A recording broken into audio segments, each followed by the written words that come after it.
दिल्ली में एक जगह है नांगलोई और नांगलोई में एक और लोकेलिटी है जिसका नाम है शिवराम पार्क। घटना आज से तकरीबन 22 साल पुरानी है। 22 अप्रैल 2014 की ये बात है और बहुत ही दुखद घटना है। इस शिवराम पार्क में बहुत सारे मकान हैं और एक रिहायशी इलाके में एक मकान में 4 लोगों का एक छोटा सा परिवार रहा करता था। माता पिता, 2 बच्चे, 14 साल की एक बेटी थी और उससे कुछ साल बड़ा एक बेटा।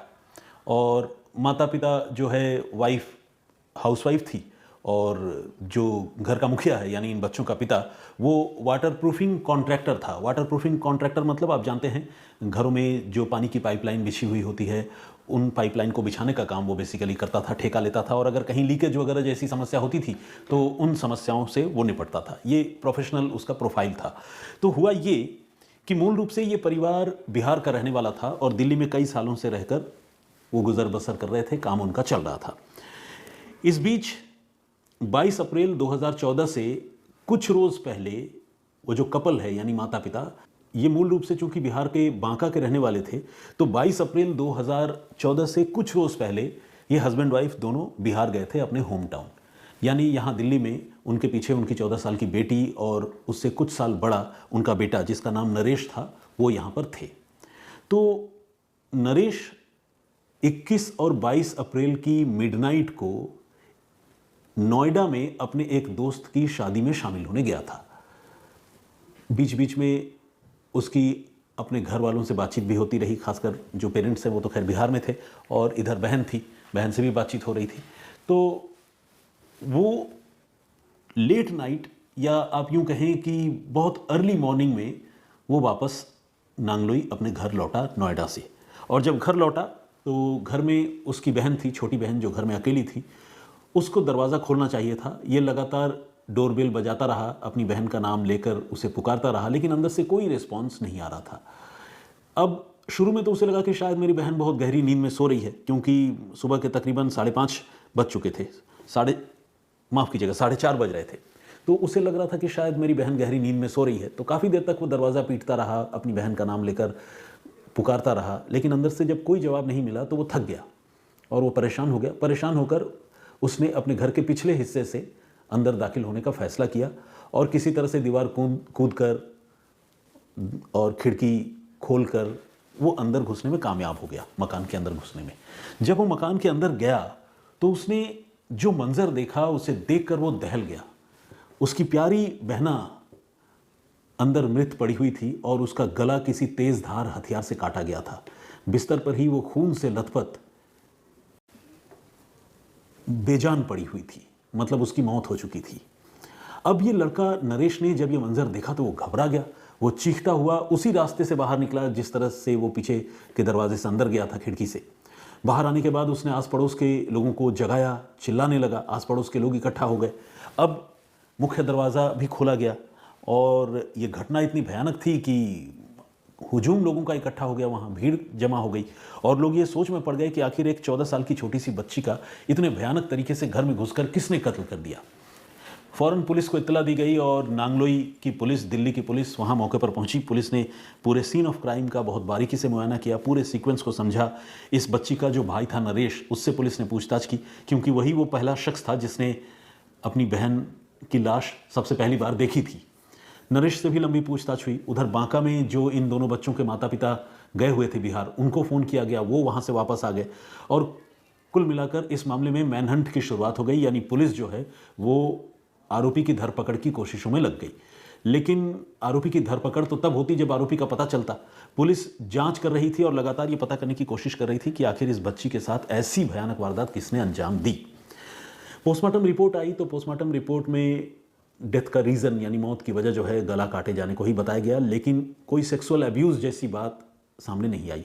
आमतौर पर यंग एज की लड़कियों के साथ जब इस तरह का कोई हादसा होता है तो सेक्सुअल अब्यूज़ वाले एंगल को भी पुलिस और फॉरेंसिक एक्सपर्ट्स एक्सप्लोर करके देखते हैं, क्योंकि उन्हें लगता है कहीं ऐसा तो नहीं कि किसी ने लड़की के साथ कोई ज़्यादती की हो या ज़्यादती करने की कोशिश की हो और जब पकड़े जाने के डर से या लड़की के चीखने चिल्लाने के डर से उसने लड़की की हत्या कर दी हो। ऐसे बेशुमार मामले होते हैं। तो पोस्टमार्टम रिपोर्ट जब आई तो उस रिपोर्ट से पता चला कि नहीं, इस तरह का कोई सेक्सुअल अब्यूज़ जैसा मामला भी नहीं था। घर में लूटपाट के भी कोई निशान नहीं मिले। और जैसा कि मैंने आपको बताया कि माता पिता का प्रोफाइल इतना बड़ा भी नहीं था कि घर में लाखों की ज्वेलरी होती और कोई आकर लूटपाट करता। तो लोअर मिडिल क्लास फैमिली थी ये, तो लूटपाट का भी कोई ट्रेसेस वहाँ मौके पर नहीं मिला। अब पुलिस सोच में पड़ गई। पुलिस ने माता पिता से भी बात की, दुश्मनों के बारे में, दोस्तों के बारे में पता किया। एक बार की पुलिस को लगा कि कहीं ऐसा ना कोई फैमिली मेम्बर ही हो। पुलिस ने उसकी भाई ने जो बातें बताई थी कि मैं नोएडा में शादी में गया था, इससे मिला, वहाँ से लौटा, सारी बातें पुलिस ने वेरीफाई की। जिन लोगों से वो उसका भाई मिला था उन लोगों से भी पुलिस ने बातचीत की, मोबाइल की CDR निकाली और तमाम चीज़ें पुलिस ने एक्सप्लोर करके देखी। लेकिन पुलिस को इस मामले में कोई लीड नहीं मिली। और इस तरह 2014 में धीरे धीरे ये मामला ठंडे बस्ते में चला गया, यानी लोग इस मामले को भूलने लगे। इस बीच कई महीनों का, बल्कि मैं ये कहूँ कि कई सालों का वक्त गुजर गया, लेकिन पुलिस को इस मामले में कोई खास लीड नहीं मिली। हालांकि बीच में पुलिस को ये पता चला कि ये जो घटना हुई थी, इस घटना के तुरंत बाद उसी इलाके में रहने वाला एक और कपल, यानी हस्बैंड वाइफ की जोड़ी, वो वहाँ से कहीं गायब हो गया था। इत्तेफाक से जिन दिनों ये घटना हुई उसके बाद से ही वो कपल गायब था। पुलिस को जब ये बात पता चली तो पुलिस ने ये जो विक्टिम फैमिली है इससे बातचीत की। और जो कपल गायब हुआ था वो बेशक गायब तो हो गया था, लेकिन उसकी पहचान तो लोगों को पता थी, क्योंकि वो दंपत्ति भी उसी नांगलोई इलाके में उसी मकान के पास किराए पर रहा करता था। तो इसीलिए पुलिस ने उस कपल के बारे में, जब पुलिस को जानकारी मिली तो पुलिस ने आसपास के लोगों से भी पूछताछ की और जो विक्टिम फैमिली है उससे भी बातचीत की। तो विक्टिम फैमिली ने ये कहा कि हाँ, ये उस कपल को जानते हैं और ये कपल भी मूल रूप से बिहार का ही रहने वाला है, बांका का। यहाँ तक कि उसके गांव वगैरह के बारे में भी ये पीड़ित परिवार जानता था। तो पुलिस ने पूछा कि आप लोगों के आपस में क्या संबंध थे, क्या उठना बैठना मिलना जुलना होता था? बोला हाँ, मिलना जुलना तो क्या साहब, वो मेरे साथ ही काम करता था और जब से ये घटना हुई है तब से वो गायब है। तो जो आदमी, जिस हस्बैंड वाइफ की मैं बात बता रहा हूँ, उस आदमी का नाम है सिकंदर, सिकंदर उर्फ सुखुआ। और सिकंदर और उसकी पत्नी जो है इस घटना के बाद से गायब थे। अब पुलिस को लगने लगा कि ये सिर्फ कोइंसिडेंस नहीं हो सकता कि बांका बिहार का रहने वाला एक कपल इस घटना के बाद से नांगलोई में ही रहता था, उसके पिता के साथ काम करता था और बिल्कुल गायब हो जाए, और ऐसी जगह गायब हो जाए कि किसी को कुछ पता ही न चले। तो पुलिस जो है वो सोच में पड़ गई। पुलिस ने अब सिकंदर के जो नाते रिश्तेदार हैं उनके बारे में पता किया। बिहार में जाकर भी पुलिस ने पड़ताल की, अपने मुखबिरों के जरिए पुलिस ने अपने सूत्रों के जरिए पता कराया कि सिकंदर कहाँ है, उसकी पत्नी कहाँ है। लेकिन सिकंदर और उसकी पत्नी के बारे में किसी को दूर दूर तक कोई जानकारी नहीं थी। अब जिस तरह से ये दोनों गायब हुए थे, उसके बाद पुलिस को लगने लगा कि हो ना हो इस छोटी सी बच्ची की हत्या में सिकंदर का कोई ना कोई रोल ज़रूर है, उसकी पत्नी का कोई ना कोई रोल ज़रूर है। अगर ऐसा नहीं होता तो ये दोनों ठीक उस बच्ची की हत्या के बाद से ही यूं गायब नहीं हो जाते। ये चोर की दाढ़ी में तिनका वाली बात थी। लेकिन दिक्कत ये थी कि अब कई साल गुजर चुके थे, सिकंदर के बारे में पुलिस कोई जानकारी भी नहीं जुटा पा रही थी, वो कहाँ पर है कहाँ नहीं है।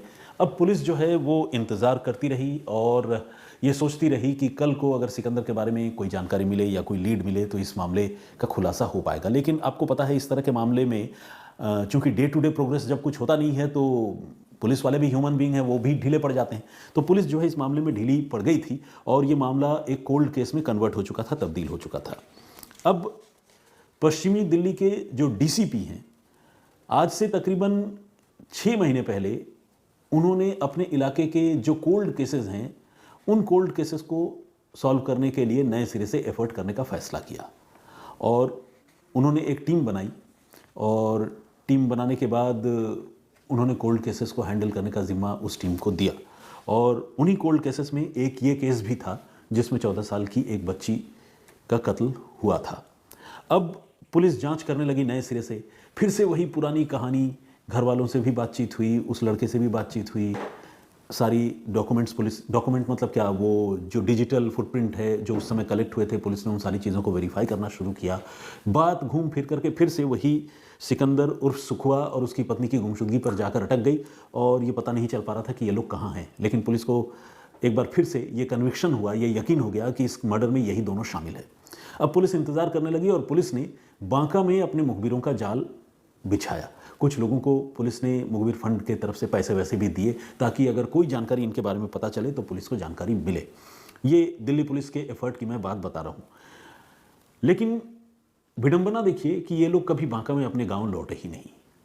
अब से कुछ दिन पहले इस मामले में तब एक मेजर ट्विस्ट आया जब एक मुखबिर ने बिहार से, बांका से दिल्ली पुलिस को कांटेक्ट किया और कांटेक्ट करके ये बताया कि आप लोग जिस सिकंदर और उसकी पत्नी को ढूंढ रहे हैं वो बांका आ गया है और तकरीबन 2-3 महीनों से वो बांका के एक गांव में रह रहा है।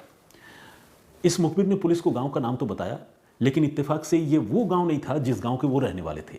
यानी ये जो सस्पेक्टेड कपल था, ये दुनिया जहान में जहां पर भी रहा इतने सालों तक, वो घूम फिर करके 2-4 महीने पहले अपने होम टाउन बांका आ गए थे, लेकिन जिस गांव में उनका घर है वहां नहीं रह रहे थे, बल्कि एक दूसरे गांव में उन्होंने अपनी नई बसावट की थी, अपनी नई शुरुआत की थी।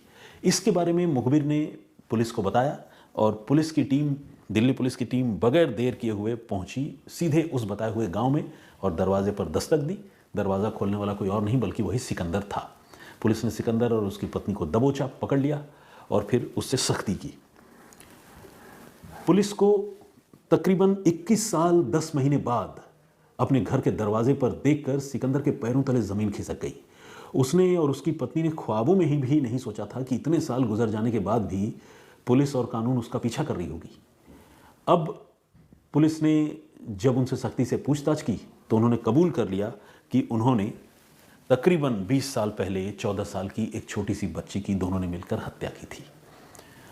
पुलिस ने पूछा कि भाई क्यों हत्या की, क्या वजह रही हत्या करने की और इतने दिनों तक कहाँ छुपे रहे, कैसे रहे। तो सिकंदर और उसकी पत्नी ने पूरी कहानी बताई। आपको वो पूरी कहानी जाननी चाहिए। हत्या करने की वजह थी गुस्सा और बदले की भावना। अब आप पूछेंगे बदला किस बात का, तो बदला इस बात का कि ये जो बच्ची है उसके पिता का नाम है गणेश, जो वाटर प्रूफिंग कॉन्ट्रैक्टर है, जिसके बारे में मैंने आपको बताया। सिकंदर गणेश के पास काम किया करता था, यानी गणेश को जहां कहीं भी ठेका मिलता था वो तो लीड करता ही था अपने काम को। सिकंदर उसके साथ रहता था और दोनों मिलकर काम करते थे। चूंकि दोनों बिहार के रहने वाले हैं, बांका के रहने वाले हैं, तो इनमें आपस में अच्छी ट्यूनिंग थी।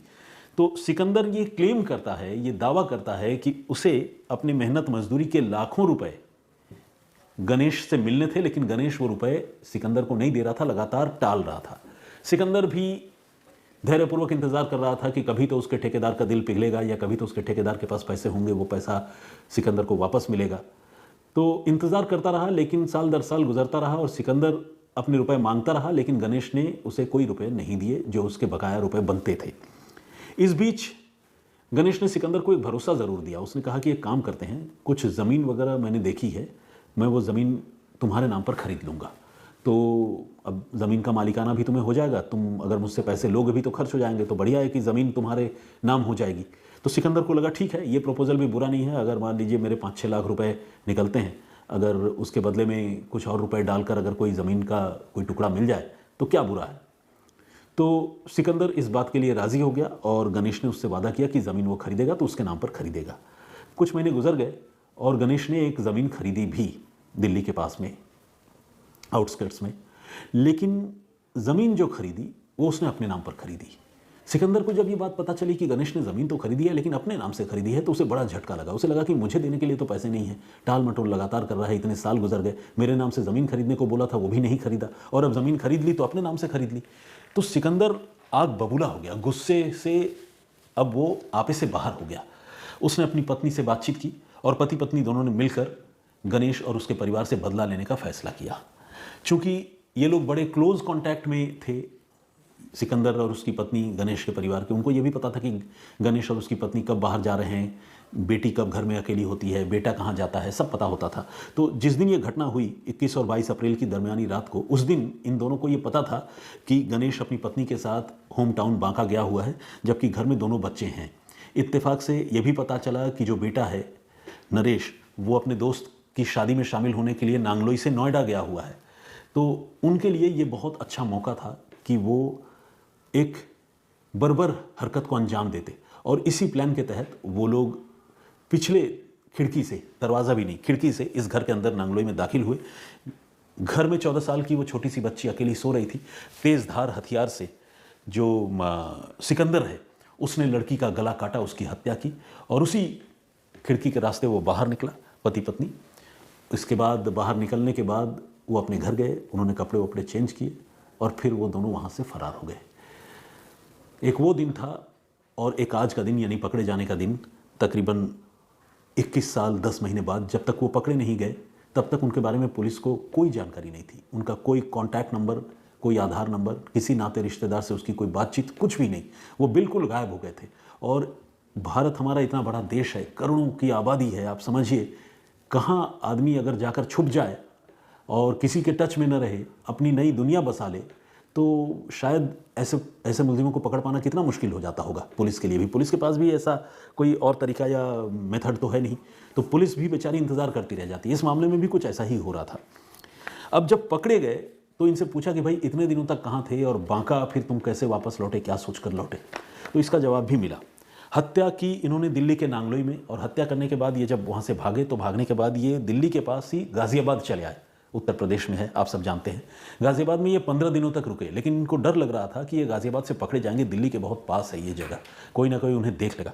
इसके बाद इन्होंने ये तय किया कि ठीक है, गाज़ियाबाद से भागते हैं और बिहार चले जाते हैं। अपने होम स्टेट बिहार गए, लेकिन बांका जाने की हिम्मत नहीं थी, तो एक दूसरे शहर में गए, बरौनी में। आपको पता है बरौनी में ऑयल रिफाइनरी है, तो मशहूर जगह है, मतलब बरौनी रिफाइनरी। तो बरौनी में गए और बरौनी में ये 1 साल तक रहे। वहाँ भी इनको डर लग रहा था कि बिहार में हैं और बिहार होम स्टेट है, कहीं ऐसा ना हो कि कोई देख ले, कोई पहचान ले। 1 साल तक डरते डरते इन्होंने बरौनी में वक्त काटा और 1 साल गुजारने के बाद वो बरौनी से सीधे चले गए कोलकाता। इसके बाद कोलकाता में रहने लगे, मेहनत मजदूरी करते पति पत्नी दोनों, और सालों साल उन्होंने कोलकाता में अपना वक्त गुजारा। तकरीबन समझ लीजिए कि 18 साल गुजारे। और इसके बाद जब इनको लगने लगा कि अब तो बहुत साल गुजर गए, सिवाय उस बच्ची के माता पिता के, इनके बारे में और ना तो कोई जानता है, ना किसी के वो टच में है, ना कोई उन्हें पूछने वाला है। उनको पूरा यकीन था कि इस केस को पुलिस भी भूल गई है, ठंडे बस्ते में चला गया है मामला। तो फिर उन्होंने तय किया कि अब हम बांका लौटेंगे। लेकिन उन्हें यह हिम्मत नहीं थी कि वो अपने गाँव वापस आते, क्योंकि उन्हें डर था कि अपने गाँव जाने से बच्ची के माता पिता को पता चल जाएगा, फिर वो पकड़े जाएंगे। तो इसीलिए उन्होंने एक दूसरे गाँव में एक मकान लिया और वहाँ पर वो रहने लगे। तकरीबन 2 से 3 महीने हुए थे और उन्हें लग रहा था कि उन पर किसी की नज़र नहीं है। लेकिन जैसे ही वो बिहार पहुँचे और वहाँ उन्होंने नई रिहाइश अपनी शुरू की, मुखबिरों के ज़रिए इसकी खबर पुलिस को मिली और पुलिस ने सिकंदर उर्फ सुखुआ और उसकी पत्नी के बारे में, मतलब मुखबिर ने सिकंदर उर्फ सुखुआ और उसकी पत्नी के बारे में दिल्ली पुलिस को जानकारी दी और दिल्ली पुलिस ने आखिरकार उनको दबोच लिया, पकड़ लिया। इस तरह से तकरीबन 2 दशकों के बाद, आफ्टर 2 लॉन्ग डिकेड्स, पुलिस ने 14 साल की एक छोटी सी बच्ची के कत्ल के आरोप में दरिंदे दंपत्ति को गिरफ्तार करने में कामयाबी हासिल की। इस पूरे घटनाक्रम पर, पुलिस की तफ्तीश पर, कोल्ड केसेस को रीओपन करने के पुलिस के इंटेंट पर आप क्या सोचते हैं, हमें कमेंट करके जरूर बताइएगा।